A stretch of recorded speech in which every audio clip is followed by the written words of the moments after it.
Hey guys, how you doing? It's me again, Ed. Tonight, I'm in a great company. I'm smoking a Montecristo 1935 anniversary by AJ Fernandez. Uh, great, excellent cigar. Abdel, hermano, saludo. Uh, This cigar is a pretty special cigar. It took the #2 spot in Cigar Aficionado's list in 2021. So it was, it was just right there behind, obviously, Padron, which was #2. And the similarities between at least most of the Padron cigars and these ones, and this cigar in particular, is obviously, this is on top of just being a Nicaraguan cigar, but a lot of similarities, in the profile, bold, peppery, very complex cigar, it's an amazing cigar, beautiful. So I feel spoiled, when I'm smoking a cigar like this. But tonight, I'm gonna be trying to, explain to the best of my knowledge the process to a certain extent, for a cigar to become a great cigar, anybody that learned how to roll a cigar can roll a cigar, but yes, if you have a skilled cigar roller, obviously that's it's gonna be a beautiful cigar. But still, it could be a pretty cigar, good looking, but if the tobacco quality is not where it needs to be, that cigar will be just that, will be just a pretty cigar. Sometimes I have come across some cigars that they're not necessarily the best looking, they look pretty rustic, but because the simple fact that they have like top quality tobaccos and it like properly aged and and fermented, makes them like, top of the line, but there's a lot of stuff that needs to happen, like I say, and at the farm level, even before these tobaccos got into on the factory, on the rolling tables, there's a lot of stuff that happened to tobaccos like this, or cigars like this, in order to make them so special,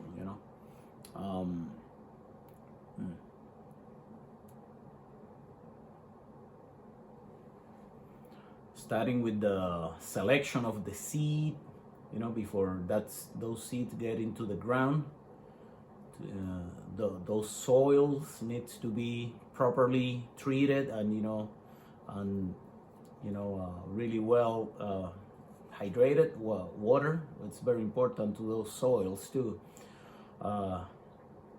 Once the selection happens and the tobacco leaf gets picked, then they go into the farm, the little farm houses, inside the factory. They have built these like barns that for that tobacco to be hang up. I'm pretty sure you guys have seen pictures, of the tobacco leaf like hanging, still all green. But that's where it starts the air curing process. The tobacco gets there, and it could be anywhere between like 30 days, 60 days, depending on the climate and on the weather in that particular year. It could take anywhere between like 30 to 60 days. Those leaves get monitored like constantly, like on a daily basis, after the air curing, those tobacco leaves gets taken down and then go into another part of the farm where the fermentation process is gonna start. And that right there, that's a whole different level, of like fermentation. It could take anywhere, same thing, 30, 60, 90 days, you know, but that needs to be constantly, closely monitored, you know.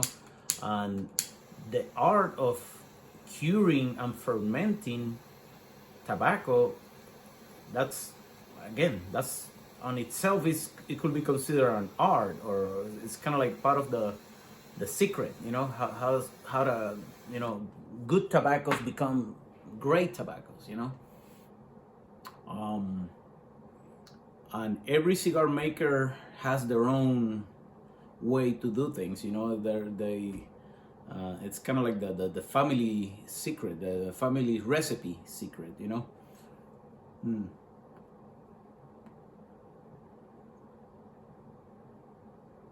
Each cigar maker has their own way of curing and fermenting, you know, and they keep it secret, you know, because they don't want they don't want the competition to, you know, oh yeah, I heard that this tobacco is great, you know, so let's do the same. So, but that's part of the beauty of the craftsmanship of making cigars, you know. Once fermentation is done, they get the tobacco gets put into like these bales, and some farmers age. I'm not quite sure exactly how long, but they age their tobacco, sometimes a few months, other a few years. They have that luxury, they can do it, and then bam, it goes into the factory. In the factory, well, there goes there's a selection process and a sorting and selection process, you know. The tobacco leaf gets separated by its characteristics, you know, like shape, size, texture. That's where basically binders become binders, wrappers obviously become wrappers, and fillers, you know. But then finally, typically the day before being rolled, the tobacco gets, you know, pre-moist, you know, in the case of, especially the case of the binder and the wrapper, for that tobacco leaf to be pliable, you know, in order to make it, you know, pliable, being rolled into the table. Then obviously the tobacco gets rolled, you know, into cigars, and then it gets taken to another drying for maybe a day or two, and then gets into the aging room, you know, after being rolled. Now, in the form of a cigar, those cigars, they get into the aging room, and they sit there for minimum 3 months, 6 months. It depends, you know. Like I say, each cigar maker has their own way of doing things, and especially if they want to accomplish certain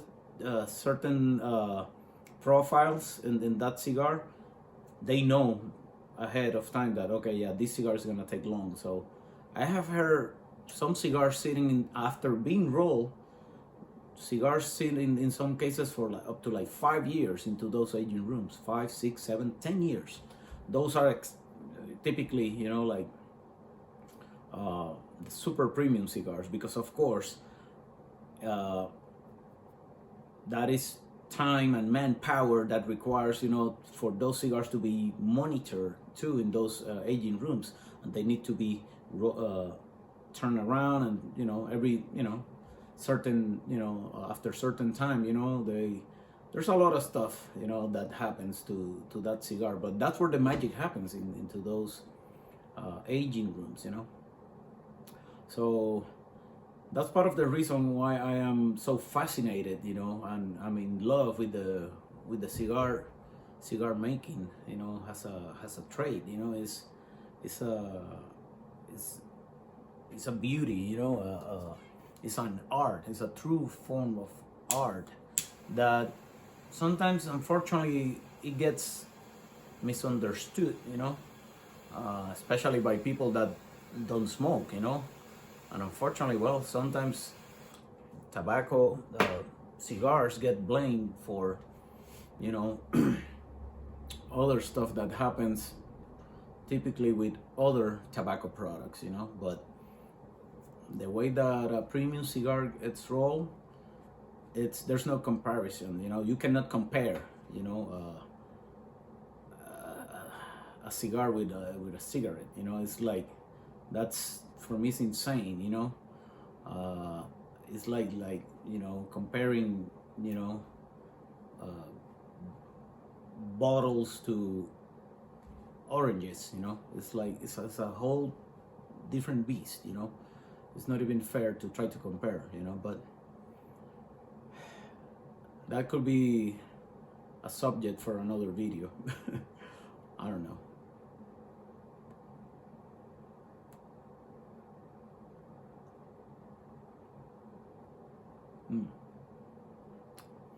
The way that cigars makers achieve cigars like this, it's a lot of time, you know. It's a time consuming, you know, the cigar making. So the next time that you're smoking a premium cigar, take your time to enjoy that cigar, look at the cigar, and try to learn more about, you know, the cigar making process, if you have the chance, because you will be amazed, you know. You will be amazed how, you know, cigars, you know, are produced.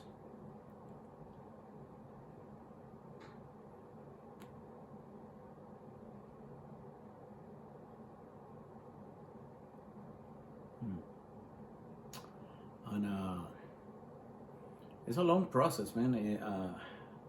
I have learned a lot in the, you know, in the area of rolling cigars. Also, I have the chance and the opportunity to learn about the retail side of the business, you know. Thanks to a friend of mine in the industry, he gave me the opportunity in 2021 to go down to Ybor City, down in Tampa, Florida. Ybor City is well known as, you know, cigar. At some point, it was cigar capital of the world, you know, because there were over 150 factories, small factories, all down in that small area. Ybor City is a relatively small area in Tampa, and there were over 100 or 150 factories, all producing great quality cigars, you know. This is about 100 years ago, you know, before the Cuban, you know, embargo, you know. So there was a lot of cigars being made in Tampa and Ybor City with Cuban tobacco. It was exported, you know. There was no problem due to the close proximity, obviously, to Cuba. It was fairly easy, you know, to those cigar makers to acquire tobacco from Cuba, and the labor, you know, Cuban rollers. It was kind of like a seasonal job, you know, a seasonal gig that they had. You know, they will come to the States.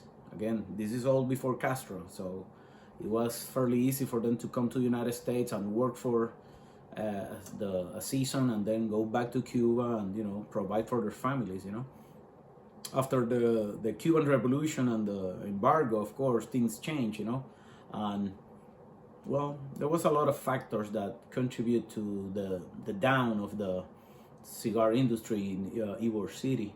But there's still a lot of small little, you know, factories now. But of course, nothing doesn't compare to what it once was, you know.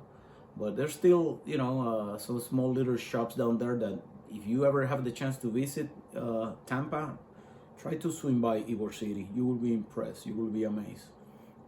So thanks to my friend Janko Maceda of Tabanero Cigars, because he gave me the opportunity to work for him for a few months, you know, down there, because he was, he was in need of help, especially on the retail floor. He needed help, with somebody that was familiar with his brand, his line. I was a customer first, I was buying cigars from him online, for a few years, and I became very, very familiar with his brand. So of course I took the opportunity, and it was a win-win situation, for him and for me. For him, he got an extra hand to help on the retail floor, introducing his brand to new customers and explaining the customers, the different profiles, of the brand on his line, and for me, obviously, to gain knowledge, of that side of the cigar industry, which is the retail, the shops, how to properly, make questions to customers, especially if they're a new cigar smoker, wait, what do you like? What do you prefer? Okay, I can refer you to this cigar in particular, or no, this other cigar, because you say that you like this. Oh, try this one, I learn a lot, and for that, I'm always grateful to Yanko for the opportunity of, working for him. I felt like in heaven, during that time down there, it was kind of like a dream come true. I was part of the cigar industry,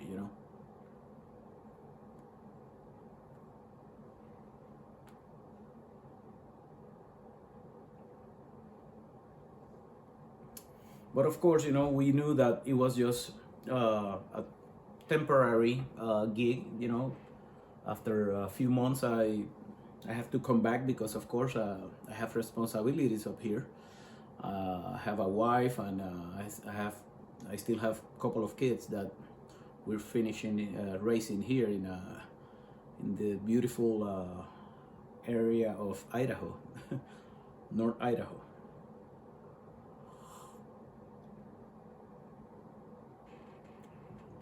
A lot of people always, ask me, like, Idaho, North Idaho, what are you doing up there? You're probably the only Puerto Rican and in North Idaho. And I'm like, well, you will be surprised, yeah, there's not that many up here, Puerto Ricans especially, but yeah, there's a small community, Hispanic, community in the area, but most of them is same thing. It's kind of like a seasonal area. For some of them, they come here and work during the season to picking not potatoes. A lot of people have that misconception about Idaho. Not the entire state of Idaho grows potatoes. That happens mostly south, in Boise. I'm way up north. Just to give you an idea, I'm like 30 minutes from the Canadian border, so I am way up there. But there's other agricultural products, that grows in the area. Barley, hops for, like, I guess, beer that needs to be produced. Not a lot of people know that, but timber is definitely the major industry up here. So there's a lot of people up here working in that area as well. But not me. I'm working over here on a whole different business. I work basically retail in a small store, more like a outdoor sports, basically type of store. Think like a small Cabela's, if you want to call it. It's all here, small business, local.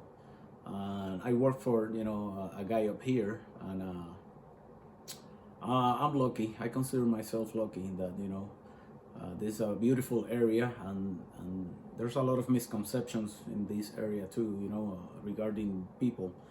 The people over here are very, very welcoming, you know, the locals, you know. But, you know, sometimes I get the question too, you know, like, hey, I heard that people up there are crazy and they might don't like you because the way that you look. Not such a thing. It's not true. But I'm not gonna get into that in this video. Mm.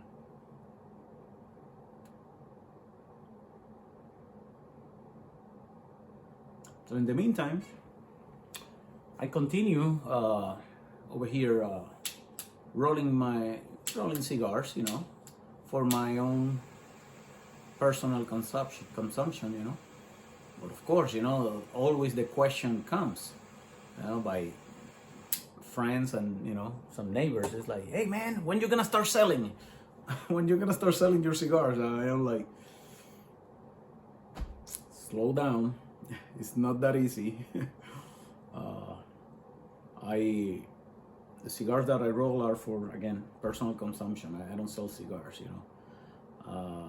It's just a hobby, you know. For me, I just enjoy the art and the craftsmanship of rolling cigars, you know. And I'm still learning. Will I one day start selling my own cigars over here? Who knows? I still need to do a lot of homework on that area, you know. I need to find out, because of course I don't want to get into I don't want to get in trouble, you know, especially with the government. You know how that goes. They always want a piece of the pie, you know. So I still need to do some homework, make sure that I get, if I'm gonna go that route, I want to do it legal, you know. I'm gonna get all the proper permits, tobacco permits, and other stuff that is probably required. So, but again, at this point, I'm just enjoying, you know, the process, you know, and learning. And in the process, I'm obviously filling up that guy. I still have plenty of room in my humidor, so there's still a lot of rolling that I need to do, yeah, in order to fill up that humidor, you know.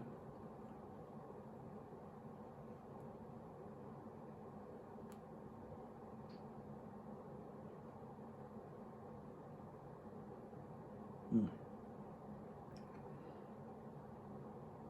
Mm. Drink a little bit of, always, coffee.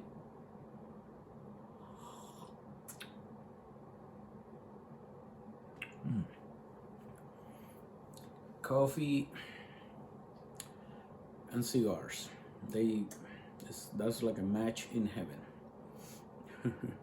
Yeah, that's typically what I do. I pair my cigars with coffee, and of course every now and then when there's like a special occasion, I might go with something a little bit stronger, you know. But again, I don't drink. I don't really drink that much, you know. All that stuff that you see in the back is for, again, personal occasions, and if I happen to have some people visiting, there we go. I like to have something to offer to, you know, anybody that comes here. So I try to have at least some of the basics, you know.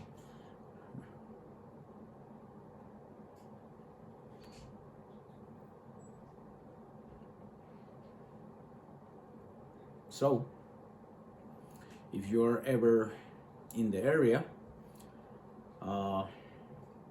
hit me up.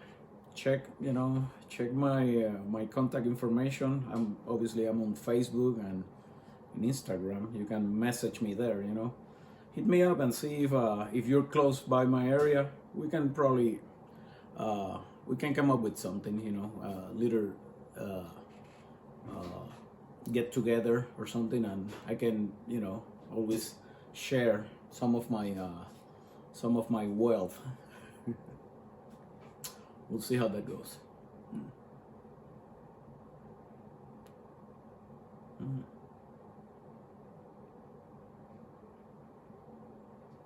All right, I'm just gonna continue smoking here. and I'm gonna continue trying to produce more content for this channel. I'm gonna try to invest in some lighting and possibly some camera. I don't know, we'll see. In the meantime, I just keep doing some of the basics here, recording with my phone. Just let me know in the comments, you know, what you guys think so far about the videos. You know, I'm open to constructive criticism, so I have a thick skin. Let me know if I suck, you know. Let me know if I'm doing a good job. And no hard feelings, okay? Take care.